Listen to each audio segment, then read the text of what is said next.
if you know the name Graham Kelly, Graham's has been a fixture of the life sciences sector in Australia since the 1990s.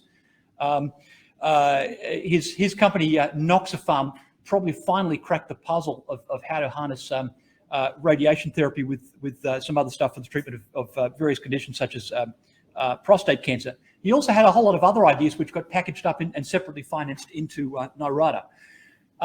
I sat down with James about 3 years ago, and he talked me through his clinical programs, and I thought, this is amazing. You've got a PCSK9 inhibitor that you can actually make a decent amount of money out of, and he'll explain what PCSK9 is in a little later. More importantly, he's got potentially the next big thing in stroke prevention.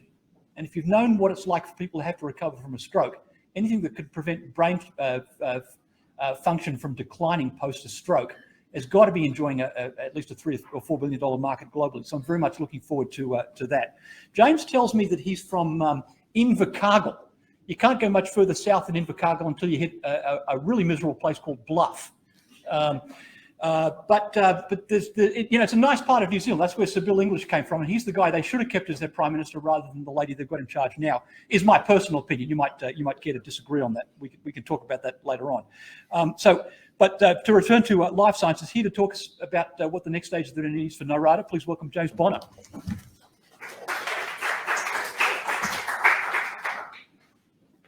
Thanks, Stuart. And I see the Sydney's turned on some weather that kind of reminds me a bit of home. Thanks to Open Markets and Stocks Down Under for putting this event on. It's a pleasure to be here, and thanks in particular for all those who come along today and join online.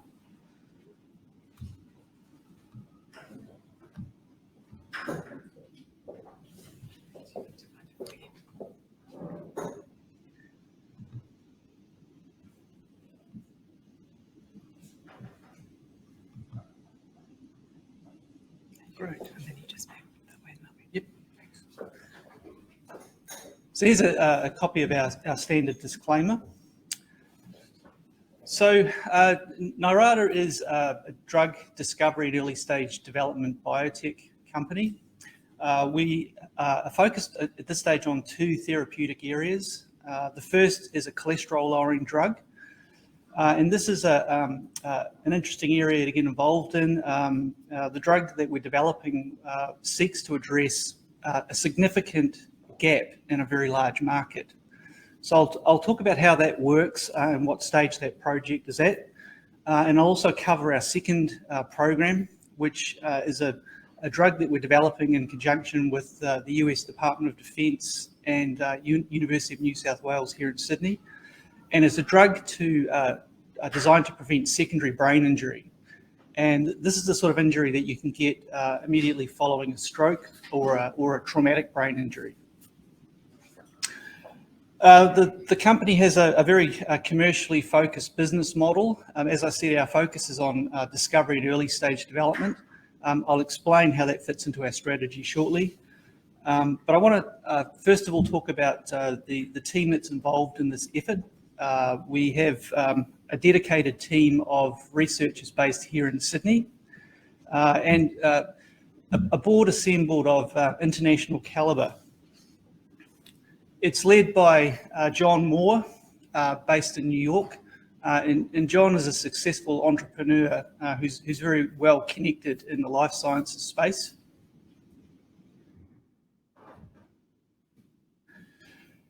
And alongside John, he's assembled a really impressive team based here in Australia, but also in the US and in Germany. And just to give you a flavour of the quality of the people that are behind the effort, on our board we have a gentleman called Chris Cox, and Chris has a long distinguished career as a merger and acquisitions lawyer.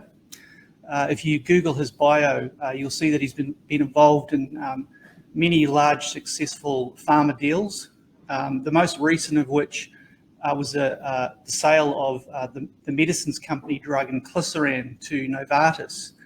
And this is an injectable PCSK9 inhibitor, and I'll talk a little bit more about that soon. But that was the largest single drug deal at the time in pharma history. It was a $9.7 billion US deal. So Chris has a lot of experience in the space that we're operating in with our cholesterol-lowering drug. We also have a lot of experience on the board in capital markets. Marcus Frampton, he is the Chief Investment Officer for the Alaska Permanent Fund, and he oversees funds valuing a total of $80 billion US. In addition, Dr. Rudy Veselo, who's a neuroscientist, he has a PhD in neuroscience. He is also a Senior Business Development Director for Merck KGaA in Germany. So I think you'll agree we've got a very high caliber board with a good track record in commercializing bioscience. So what motivates us? We've got a vision that through our technology we can improve the lives of patients, and we've really got to focus on novel treatments. So these are new drugs that have never been made before, and we're focused on areas where there's unmet clinical need, and where the current treatments that are available are perhaps suboptimal. And you'll see what I mean by that as we go through the two programs. I think one of the things that differentiates us from other biotechs is that we're looking at more medium-term timeframes to commercialize this technology. We're looking at completing phase 1 studies where we show that the drug is safe and it works. Then we'll take it into the target population, show that it works in that population, and then what we're looking to do is to out-license. And the strategy is that by out-licensing, it'll generate cash for the company, and that'll enable us to invest in new programs, and that'll drive growth and return profit to the shareholders. So I'll talk about the cholesterol lowering program first. I'll give you a little bit of a background about how our drug works, what stage it's at, and where it fits into the current market landscape. So a cholesterol drug, as you probably all know, is designed to lower blood levels of cholesterol, and LDL cholesterol or bad cholesterol is the leading risk factor for cardiovascular disease. And so what it leads to is a buildup of plaque on the interior of your arteries, and that can lead to stroke and coronary heart attack. It's a massive problem worldwide. It's responsible for 1 in 4 deaths, and it places a huge burden on the healthcare system. So the go-to treatment up until this point has been statin drugs, and I'm sure you'll be familiar with statins and how they work. Statins really dominate the market, and in fact, here in Australia, the number 1 and 2 most prescribed drugs are statins, and the most well-known of those statins is Lipitor, a Pfizer drug. And in the lifetime of that product, it's now off patent, but it generated $164 billion US in sales. So it's a true blockbuster drug. In fact, it's the best-selling drug of all time. But there is an issue with statins, and that really became apparent following research in the last decade, where they showed that although statins reduce cholesterol, they don't reduce it sufficiently to fully protect you from cardiovascular disease. In fact, if you look at the data, somewhere between 50 and 70% of people who take statins are unable to meet their target cholesterol level, which is quite a shocking figure. In terms of numbers of patients affected, I've got some US data on the slide here. Around 27 million US adults take statins.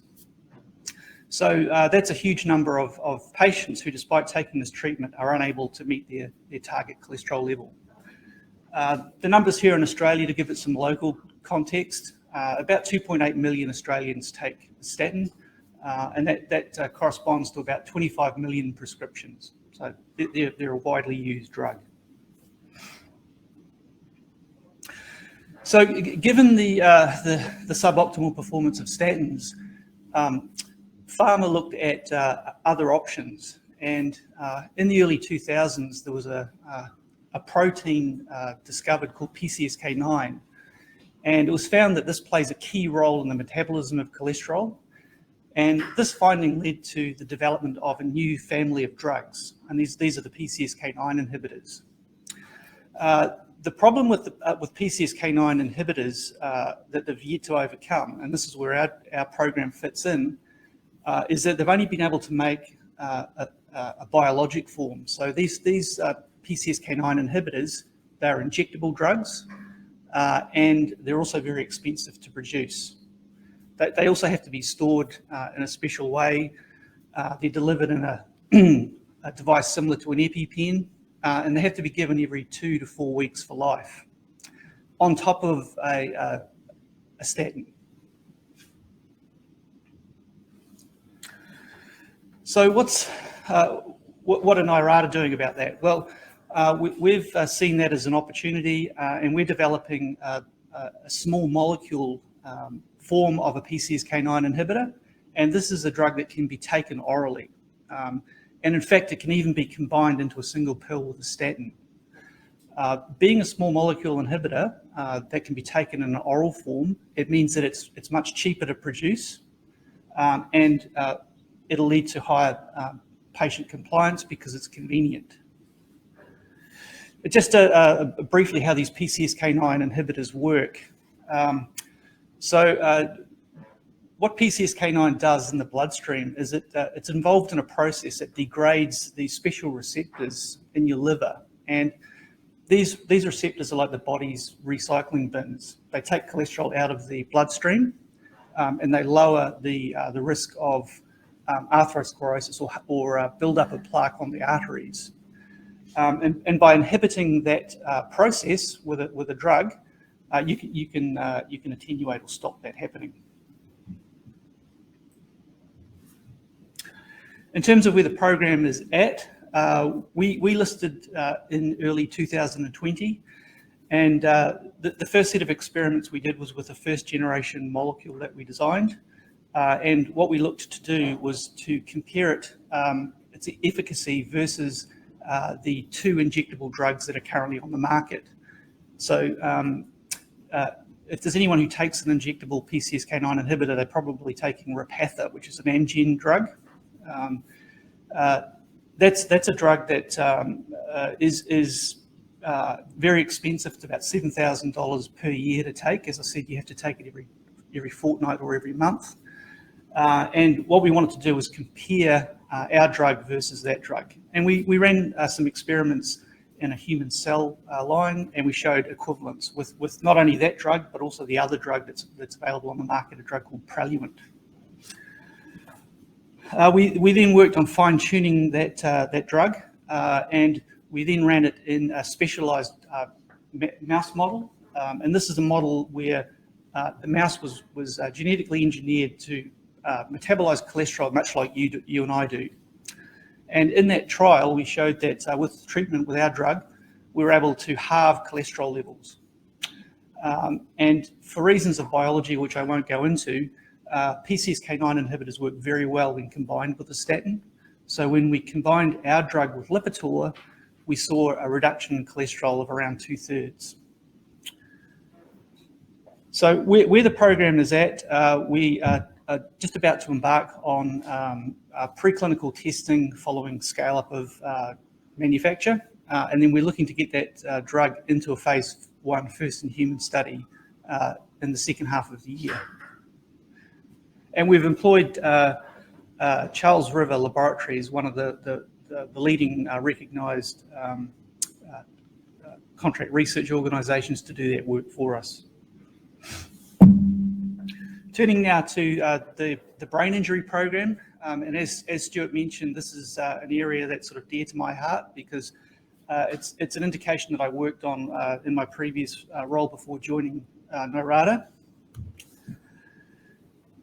What we're looking to achieve here is a drug that prevents what's called secondary brain injury, and that's a process that occurs immediately following a stroke or a traumatic brain injury.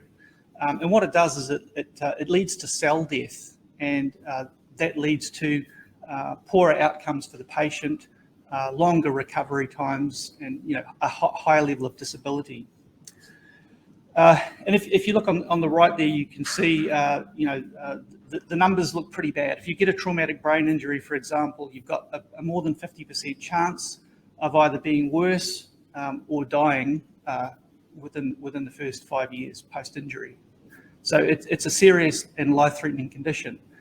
What's attractive about it as a market is that currently there are no drugs approved by FDA to treat secondary brain injury.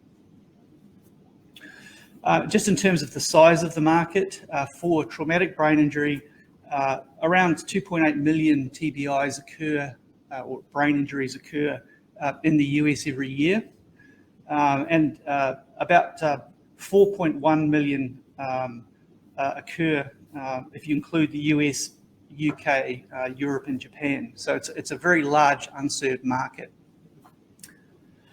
The pathology or the disease process behind traumatic brain injury, when I'm referring to secondary brain injury, also occurs in stroke. So we're developing a drug that can be used not only for traumatic brain injury but for stroke, and that market is also very large. 800,000 strokes occur in the US every year, and there is one drug available to treat stroke, but because it has to be given in such a narrow time window after the event, otherwise it can be it can be dangerous. It's only applicable to about 15% of patients. So again, very large unmet clinical need there. So I mentioned that this drug attenuates a process that occurs following injury to reduce neuron death. And you can see in this graph here, following the primary injury, which is shown in blue, you get the secondary injury occurring. And what we're looking to do is to depress that green line down to the green dotted line. And what that does is it reduces the size of the injury in the brain, and that directly correlates to how the patient feels, functions, and how they recover. So I've got some figures here for the size of the market. The stroke market's estimated to be around 3.5 billion, and it's growing, as too is the traumatic brain injury market, which is estimated to be worth around 6.7 billion, and it's again growing at a fast rate. Traumatic brain injury is of particular interest to the military, and hence the interest from the US Department of Defense. And so we've got research that's being done in conjunction with them at the Walter Reed Army Institute of Research in the US. Just in terms of program milestones, we spent quite a bit of time at the outset developing a drug that, first of all, is potent, and second of all, can get to where it needs to be. And some of you may have heard of the blood-brain barrier. It's a protective shield around the brain. It keeps everything that shouldn't be there out. We've developed a drug, and this, I guess, makes us unique from other programs that I'm aware of, that this drug has been shown, even in a healthy brain, to get to where it needs to be at high concentrations. So we've got a potent drug. It gets into the brain, and we're just about to run it in a model of stroke, and also at the Walter Reed Army Institute into two specialised models that they've set up. One is a model that mimics a cortical controlled impact, so an external trauma force injury to the head, and also a penetrating ballistic brain injury model, which is something that's very relevant to the military because of bullet and shrapnel wounds. Again, with this program, we're looking to complete preclinical testing in the first half of this year, and then take it into the clinic in the second half of the year.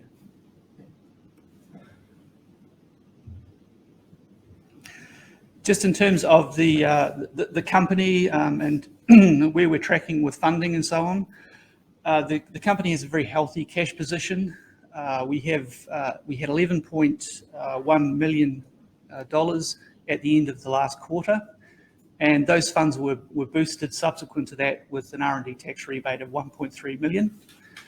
And that's sufficient funding to take these drugs through phase 1 development. And we see phase 1 as being important inflection points for these programs, particularly for the cholesterol drug, because with a cholesterol drug, even in a healthy volunteer, you're able to measure cholesterol levels. So we'll get a read on not only is it working, is it safe, but also is it working. So we completed the cap raise in the middle of last year, and that was very well supported, including by everybody who's on our board, who I showed you before. So we're in a good position financially. We've also spent a lot of effort building out our patent portfolio. We have a patent granted for our cholesterol-lowering candidates, and we've just processed a second one through to PCT stage. And these are patents that cover the molecule itself, not just indication patents. So we own the technology. There's also a provisional patent that we're currently putting together, and we hope to have that submitted by the end of this month. Just in terms of some key metrics and timings, as I mentioned, we're looking to get the cholesterol-lowering and brain injury drugs into the clinic as soon as possible. That'll occur in the second half of the year. Our market cap is just a shade under 30 million. And our share price has taken a little bit of a hit recently, I guess, for a lot of reasons outside of our control. But yeah. Okay, so look, I didn't get a chance to go into the detail on the science behind the programs, but we've put a couple of animations together.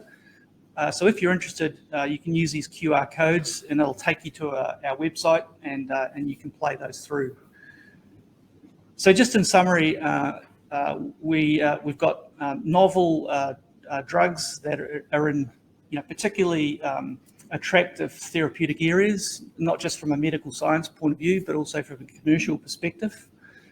We've got plenty of cash to execute on what we plan to do in 2022, and we've got the right people assembled to drive the company forward.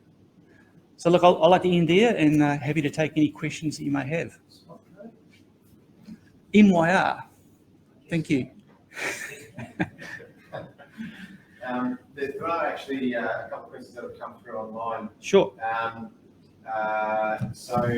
Jeremy said, does the drug show any possibility of helping with CTE / are you looking to produce a product to help sufferers of CTE? That's a great question. I guess a lot of the research around CTE is still being done, and that's a chronic condition that develops over a period of years, decades. But I think what's becoming obvious is that repeated concussions contribute to that, and we see that with sports players, developing CTE later in life. Concussion is a focus for us, and I mentioned before that our drug readily gets into the brain. It crosses the blood-brain barrier, and we designed it on purpose for that reason, so that we could use this drug for stroke. A lot of other drugs in development, they rely on a compromised blood-brain barrier to get in. We don't see that as being an issue for our drug, and it's certainly an area that we're looking to work in. And it's an area I've had previous experience in. When I was at Neuron, we ran a concussion study with the Department of Defence, so it's certainly an area of interest. And sorry, just one more from the online viewers as well. Great presentation so far. Just curious to see what your cash burn rate is at the moment. So the cash burn rate per quarter is about 1.4 million. I think it's about 350K per month. We have a very high percentage of our spend dedicated directly to R&D costs, and we run a very lean operation. We have a small team based here in Sydney, as I mentioned. We all work virtually, and we subcontract out all of our project work. So the burn rate for a biotech is really small. So it's all about smart allocation of capital. And again, I'd also say that we're not a company that has half a dozen different indications, and we're not taking a shotgun approach to this. We've been very selective about the areas that we're working in, and the approach we're taking. So yeah. Fantastic. Thank you. Your cholesterol-lowering drug Yep. is being taken in oral form. Are there competitions or competitors in the world who have already got an oral form of the same type of drug? And does your drug also increase HDL or reducing LDL? I'll address the last bit first because that's easy. No, it doesn't affect HDL from our tests.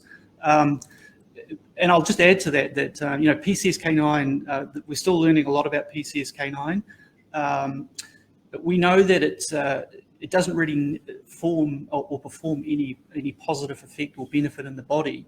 It's just the bad guy. I think it's a hangover from how we evolved. So it's a safe target. Going back to the other question, are there other companies developing PCSK9 inhibitors? There are. I mean, good ideas travel around. So we've got two credible other programs in development. The first one is a Merck program, and they've just completed a phase 1 study. It's a little bit different than our molecule. It's quite a large molecule, which looks quite expensive to produce. There are some downsides with the approach that they're taking. They're subject to poor absorption, food effect, that kind of thing. So we think with our small molecule, we're on the right track. There's another program that's being run by AstraZeneca, another big player in the cholesterol-lowering market. They produce the other main statin, the second biggest selling statin in Australia. So they've also got a program. They acquired an early stage preclinical development company called Dogma Therapeutics. And I don't know what the size of that deal was, but that occurred about a year and a bit ago. So You're also saying you're hoping to license your product off. yeah.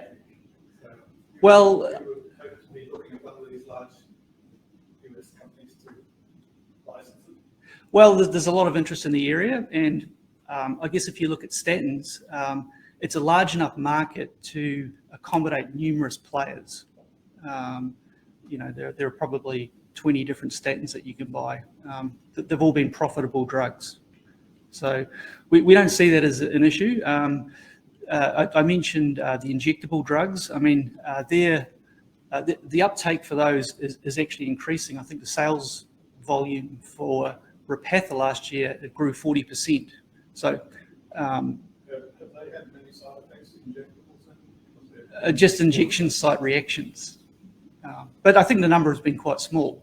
But in terms of safety, there have been some large post-approval studies done with those drugs, Praluent and Repatha, and they've been shown to reduce the incidence of cardiovascular events, and they've also been shown to be safe. So it's kind of nice following another company in a way with something that's better, with the same biological target, because it's been validated and it's safe. It's only better because it's orally taken, that it's shown better results.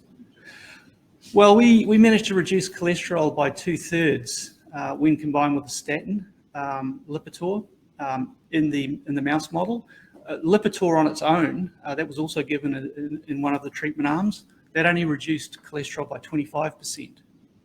So we got an additive effect when we combine the two together, and you can do that with a pill. You can basically put two drugs together in one pill.